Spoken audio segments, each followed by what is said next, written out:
तुमस्य विश्वस्य परम निधानम वेत्तासि वेद्यम च परम च धाम त्वया ततं विश्वमनंत रूप वायु यमः अग्निवर्णा शशांकः प्रजापतिस्त्वं प्रपितामहस्य नमो नमस्तेस्तु सहस्त्रकृत्वा पुनश्च भूयोऽपि नमो नमस्ते। वसुदेवसुतं देवं कंसचाणूरमर्दनं देवकी परमानंदम श्रीकृष्णं वंदे जगद्गुरुं कृष्णं वंदे जगद्गुरुं। कृष्णाय वासुदेवाय हरे परमात्मने प्रणत क्लेश नाशाय गोविंदाय नमो नमः गोविंदाय नमो नमः। हम सभी आज पुनः प्रातःकाल की मधुरिम सुखद और शीत वेला में भगवान श्री गोविंद के मुखार बिंदु से प्रस्फुटित ब्रह्मवाणी श्रीमद् भगवद गीता पर चिंतन व्याख्यान श्रवण के लिए उपस्थित हैं। ये अत्यंत हर्ष की बात है, प्रसन्नता की बात है कि सभी महानुभाव आज आए हुए हैं और मैं सभी महानुभावों का विशेष रूप से अभिवादन करता हूँ, क्योंकि उनकी ही कृपा से ये सत्र नित्य चल रहा है और भगवान श्री गोविंद की भी उपस्थिति है और वे अपनी उपस्थिति से हम सभी को लाभान्वित करते हैं, लाभ देते हैं।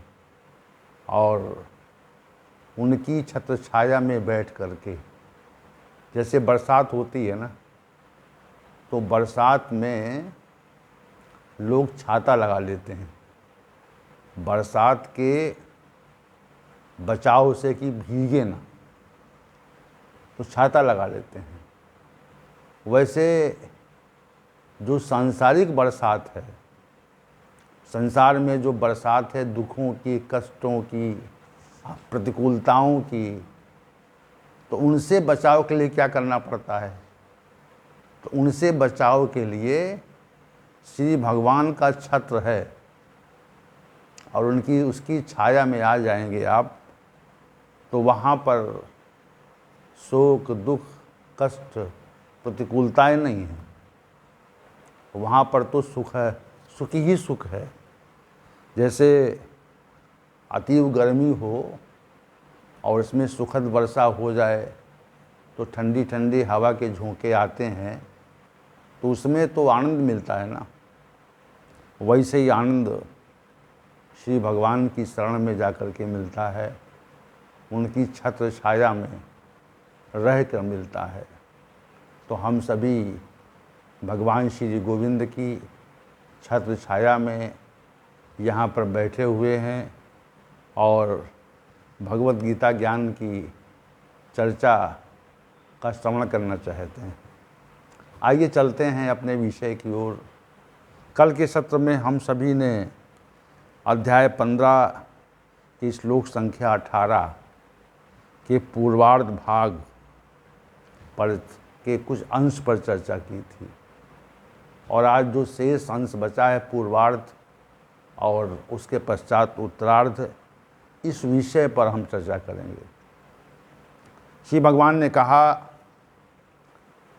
यस्माच्छरम अतीता अहम अक्षरात् अपि च उत्तमा अतः अतोस्मि लोके वेदे च प्रथिता पुरुषोत्तमः। हे अर्जुन, क्योंकि मैं नाशवान स्वभाव वाले वस्तु और सत्ता से भी अतीत हूँ और अक्षर जीवात्मा से भी उत्तम हूँ, अतः इसी कारण इस संसार में और वेद में पुरुषोत्तम नाम से प्रसिद्ध हुआ हूँ। प्रसिद्धि मुझे पुरुषोत्तम नाम से है। तो इस श्लोक का जो पूर्वार्ध भाग है, जिस पर हम लोग चर्चा कल की थी, और उसमें जो यस्मात् अहम क्षरम अतीता, मैं नाशवान स्वभाव वाली जो व्यक्ति और सत्ता हैं, उनसे मैं अतीत हूँ, श्रेष्ठ हूँ, इस विषय पर चर्चा हुई थी। और आज की जो चर्चा है, च अक्षरात् अपि उत्तमः, जो पूर्वार्ध अंश का जो शेष भाग है, अक्षरात् अपि च उत्तमः, और अक्षर जीवात्मा से भी उत्तम हूँ, ये बात श्री भगवान ने कही। तो पहले इसी बात पर चर्चा, इसी की व्याख्या हो, और उसके बाद में अतः लोके च वेदे पुरुषोत्तमा प्रथिता अस्मि, इस विषय पर कि मैं इसी कारण मैं इस जगत में और वेद में पुरुषोत्तम नाम से प्रसिद्ध हूँ। तो क्यों प्रसिद्ध हूँ? क्योंकि मैं विनाशी स्वभाव की का जो भी इस संसार में स्थिति है, सत्ता है, वस्तु है, व्यक्ति है, उससे भी श्रेष्ठ हूँ, और जो अक्षर जीवात्मा है, उससे भी मैं उत्तम हूँ, इसीलिए पुरुषोत्तम हूँ, इसीलिए पुरुषों में उत्तम हूँ। तो जो अक्षरात् अपि उत्तमः, इस अविनाशी जीवात्मा से मैं उत्तम हूँ, ये विषय आज का पहले है। इसी विषय पर हम आज की चर्चा को केंद्रित करते हैं। देखिए, जो जीवात्मा है वह इस शरीर में रहती है, इस शरीर में रहती है, और उसी कारण, उसी जीवात्मा के कारण हमारे शरीर में चैतन्यता रहती है, सक्रियता रहती है, चेष्टा रहती है, और कर्म करने की शक्ति हमको उसी जीवात्मा के कारण प्राप्त होती है। इस पर समझिए इस बात को आप। हमें जो कार्य करने की शक्ति मिलती है, वह कहाँ से मिलती है? उसके मूल में क्या है? इसे शरीर तो आपको दिखता है, लेकिन जो इसके मूल में तत्व है, जिसके कारण हम क्रियाशील होते हैं, जैसे विद्युत है, तो विद्युत के कारण विद्युत के उपकरण क्रियाशील होते हैं, लेकिन उपकरण तो दिखते हैं, विद्युत हमको प्रतीत नहीं होती। कारण, जो मूल कारण विद्युत है, विद्युत जैसे जाती है तो उसके जाने का हमको आभास तो तत्काल होता है, और उसके आने का भी आभास होता है, उसके रहने का भी आभास होता है, उसके आने का आभास होता है। हम जान जाते हैं कि विद्युत आई, उपकरण बता देते हैं कि विद्युत आई,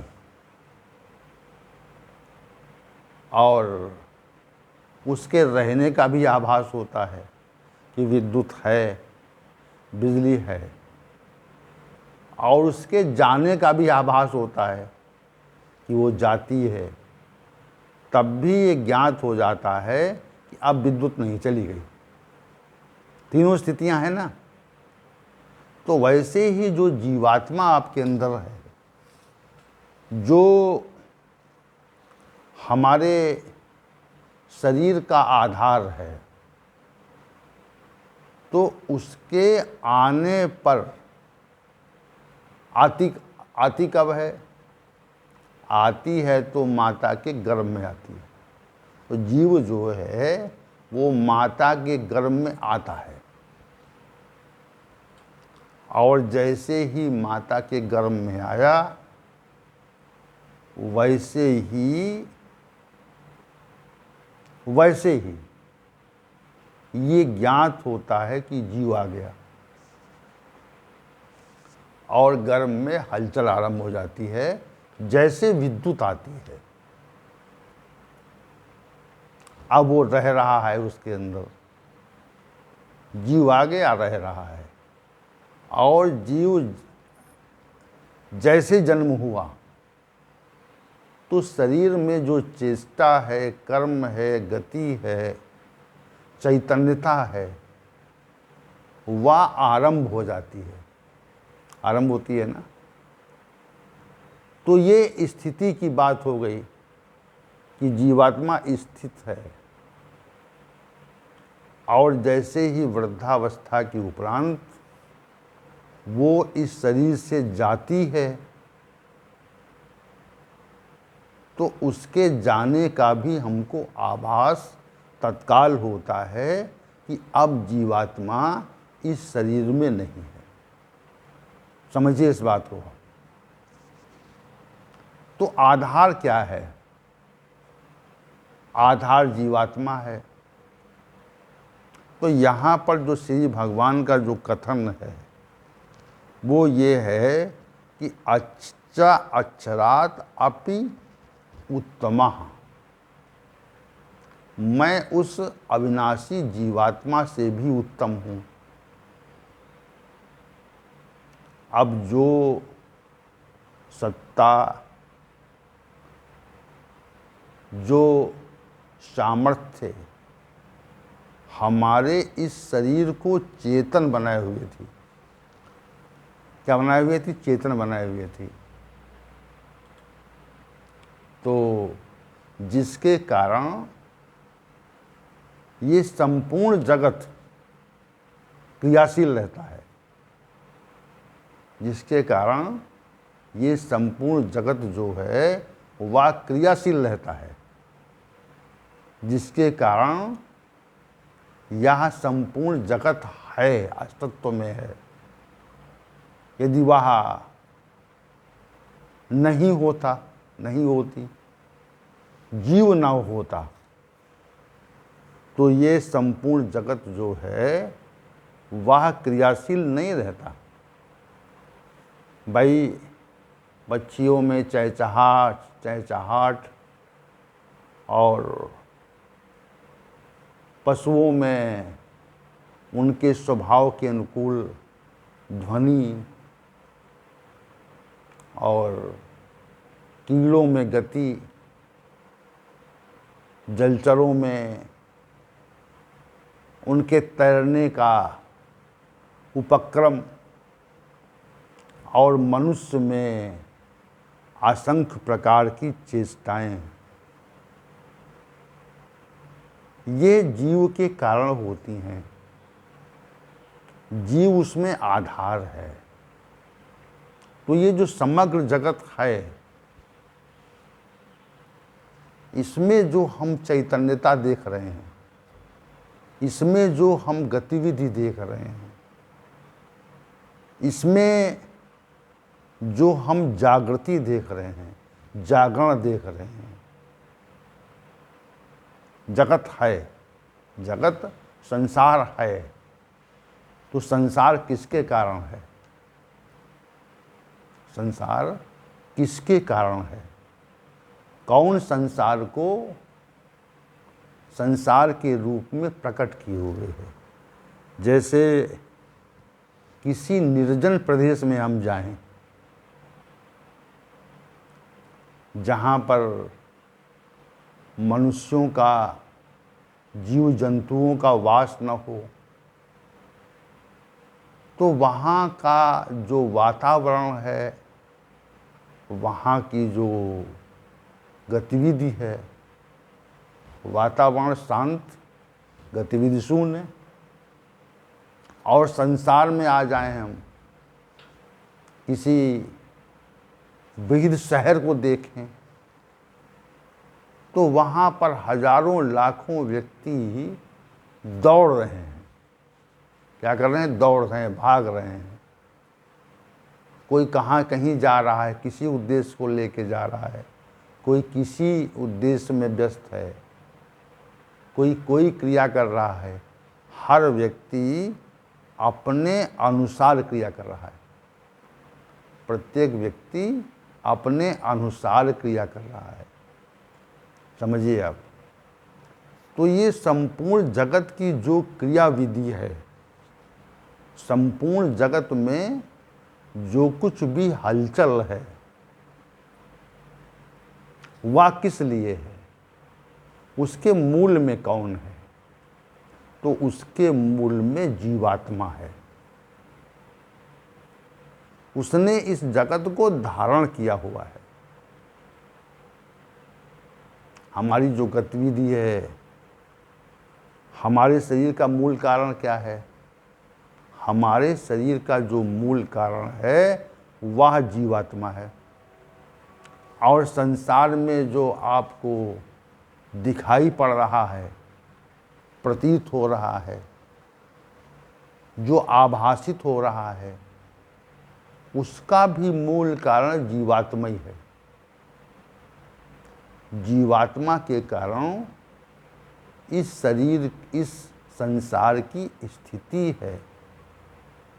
संसार में जो चहल पहल है, जो गतिविधि है, जो चेष्टा है, जो अच्छापन लगता है, संसार में हमारी व्यस्तता रहती है। प्रत्येक व्यक्ति अपने कार्य में व्यस्त है, हर व्यक्ति क्रियाशील है। तो ये क्यों है? संसार में तो असंग गतिविधियाँ होती हैं, और असंग गतिविधियों का जो मूल कारण है वह जीवात्मा है। अगर जीवात्मा जो है वह, उसका अस्तित्व इस लोक से, इस पृथ्वी लोक से हटा लिया जाए, तो सारे जितने भी प्राणी हैं, जितने भी मनुष्य हैं, वे सब मृत हो जाएंगे। संसार की सारी क्रियाशीलता एक क्षण में समाप्त हो जाएगी, जैसे ही जीवात्मा को इस संसार से हटा दिया जाए। संसार नहीं बचेगा, लोग मृत प्राय हो जाएंगे, मृत हो जाएंगे, चेष्टा समाप्त हो जाएगी। इस बात को आप समझिए कि संसार में जो चेष्टा है, जो गतिविधि है, जो चलन है, जो आधार संसार का है, वह जीवात्मा ही इस संसार का आधार है। समझे इस बात को आप। तो आधार वाला तत्व जीवात्मा ही श्रेष्ठ है। क्या है? श्रेष्ठ है, क्योंकि आधार श्रेष्ठ होता है ना। जैसे हमारे शरीर का जो आधार है वो जीवात्मा है, शरीर नहीं है। ये नाशवान शरीर आधार नहीं है, जिसके कारण नाशवान शरीर का अस्तित्व है। वह सत्ता जो है, वह सत्ता विशिष्ट है, उत्कृष्ट है। शरीर तो क्षर है, विनाशी स्वभाव का है। ये धीरे धीरे विनाश की ओर जा रहा है। लेकिन जो इसके अंदर जो जीवात्मा है, जो शरीर का आधार है, वह जीवात्मा जो शरीर का आधार है वह श्रेष्ठ है, क्योंकि इससे ही शरीर का अस्तित्व है। अब आप अक्षर जीवात्मा की श्रेष्ठता, उसके महत्व को समझ गए होंगे कि वास्तव में जीवात्मा जो है वह अत्यधिक महत्वपूर्ण है, श्रेष्ठ है, श्रेष्ठता उसके अंदर है। तो श्रेष्ठता का भाव हो गया कि सेवा जीवात्मा श्रेष्ठ है। अब यहाँ पर श्री भगवान क्या कह रहे हैं? अक्षरात् अपि उत्तमाः, मैं उस अविनाशी जीवात्मा से भी उत्तम हूँ। तो जो शरीर का, इस जगत के जीवन का जो आधार जीवात्मा है, उससे भी श्री भगवान श्रेष्ठ हैं। क्यों श्रेष्ठ हैं? क्योंकि ममय वांशो जीव लोके जीवभूता सनातना। इस जगत में जो जीव है वह श्री भगवान का अंश है, और अंश जो है वह निकृष्ट होता है और अंशी श्रेष्ठ होता है। तो परमात्मा जो है, श्री भगवान श्रेष्ठ है। मम वांशो, मम एव अंशा, मेरे ही अंश है। तो जीवात्मा का जो अस्तित्व है, देखिए इस शरीर का जो अस्तित्व है वह जीवात्मा के कारण है, और जीवात्मा का जो अंश है वह मम एव अंशा सिद्धांत के अनुसार वो श्री भगवान का अंश है, श्री भगवान का अंश है। ये जो सिद्धांत हम निरूपित करते हैं या हम नहीं करते, कोई सिद्धांत या कोई विचार हम देते हैं तो उसका जो मूल आधार है, मूल कथन, मेरे मूल कथन का जो मूल आधार है वह भगवत गीता शास्त्र है। आप कहा ममय वांशो, मैं मेरा ही अंश है, जीवात्मा मेरा ही अंश है।